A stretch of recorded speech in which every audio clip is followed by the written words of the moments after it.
Alright, so today we are going to be doing the Wetlander Re-coating.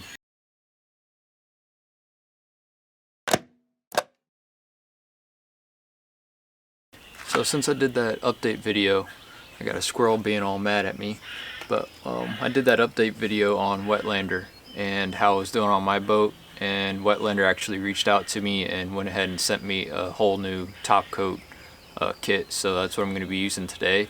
It's the same size kit that I had last time when I originally did this, but it's only the top coat, it's not the primer.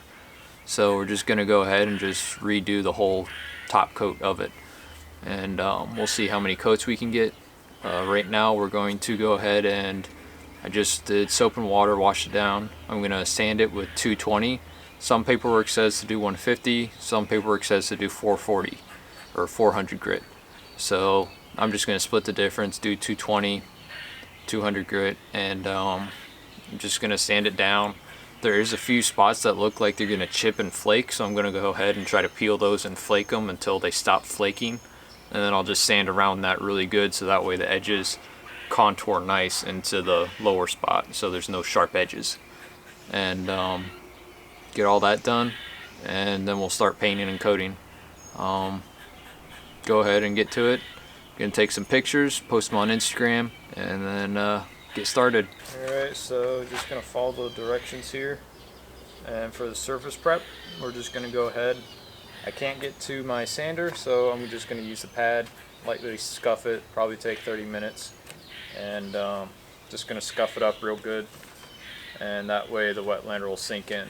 If you're going to be doing just patches of it, say it's a one foot square area, then you want to do a 2 foot square area. You want to leave enough on the edges so that you can blend it in all good and nice.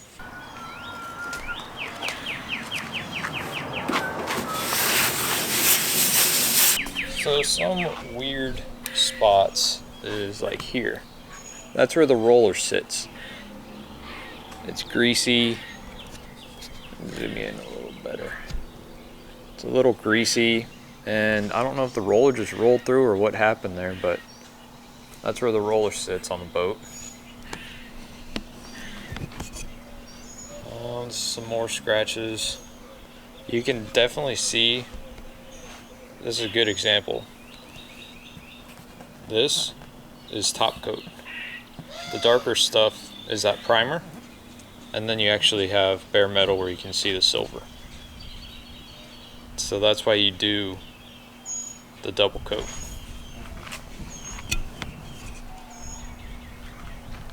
So this is all sand, beaching it on shell and all that.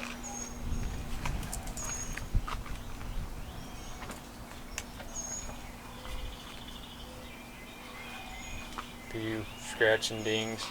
Some rivets have heavy wear on them, and then some rivets don't have anything at all.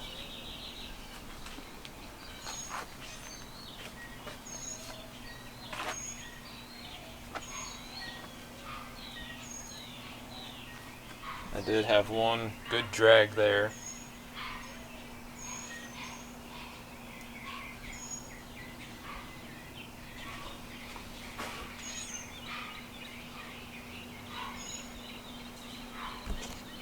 This is near the transom of the boat.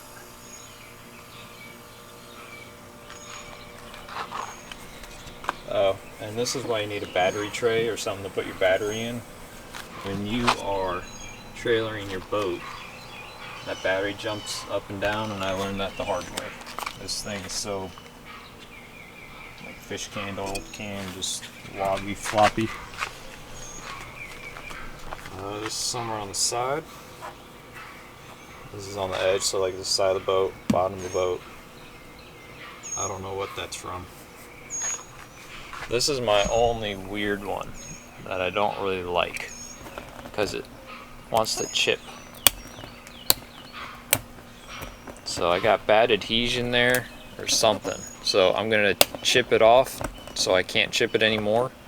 Sand it down, because there's no point in putting a new coat of Wetlander on top of that. It'll just peel up. So I'm gonna get that off and then make sure that I sand this nice and flat, and then the Wetlander will fill in.